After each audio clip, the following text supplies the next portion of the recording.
నగరంలో క్రియేటర్ కమ్యూనిటీకి ప్రత్యేక గుర్తింపుగా నిలిచిన హైదరాబాద్ ఇన్స్టామీట్ 8.0 విజయవంతంగా నిర్వహించబడింది. హైదరాబాద్ ఫుడ్ డైరీస్ ద్వారా విస్తృత గుర్తింపు పొందిన ప్రముఖ ఫుడ్ ఇన్ఫ్లుయెన్సర్ మొహమ్మద్ జుబైర్ అలీ ఏర్పాటు చేసిన ఈ వేదిక గత 7 ఏళ్లుగా డిజిటల్ క్రియేటర్లకు బలమైన అనుసంధాన కేంద్రంగా మారింది. ఈ ఏడాది ఎడిషన్కు నానక్రామ్ గోడ్లోని బాబిలోన్ బ్రోవరీ అండ్ క్లబ్ వేదికగా నిర్వహించగా 200 మందికి పైగా క్రియేటర్లు, ఇన్ఫ్లుయెన్సర్లు హాజరయ్యారు. ఉత్సాహభరిత వాతావరణంతో కూడిన ఈ వేదిక సృజనాత్మక చర్చలు, ఆలోచనల మార్పిడి మరియు పరస్పర పరిచయాలకు అనువైన వేదికగా నిలిచింది.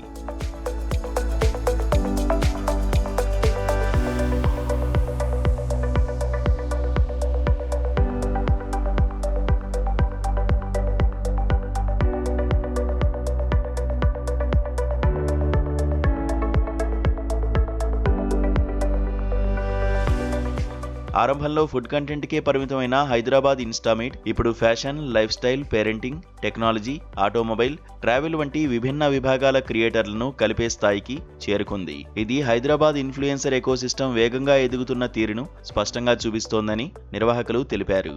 గత 7 ఏళ్ల కాలంలో హైదరాబాద్ ఇన్స్టామీట్ 70కి పైగా బ్రాండ్లతో కలిసి పనిచేసిందని, క్రియేటర్లు మరియు బ్రాండ్ల మధ్య నమ్మకమైన అనుసంధానాన్ని ఏర్పరుస్తూ విలువ ఆధారిత భాగస్వామ్యాలను ప్రోత్సహిస్తోందని అన్నారు.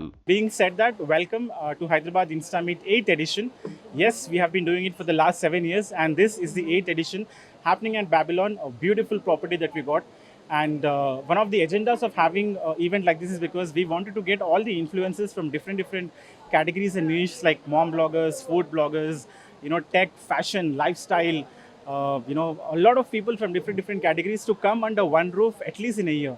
Because what happens is it is very difficult to have a conversation, build up the community online. Though people do it, but then it is very difficult to do it online all the time. So that was one of the reasons why we started this event, and I'm very happy that over the last 7 years the event has gained so much of popularity that every time whenever we do a registration for this event, we get at least of 1,000 registration a minimum. So the event is happening at Babylon today, and we have more than 200 bloggers who have come and attended the event, and it is going absolutely beautiful.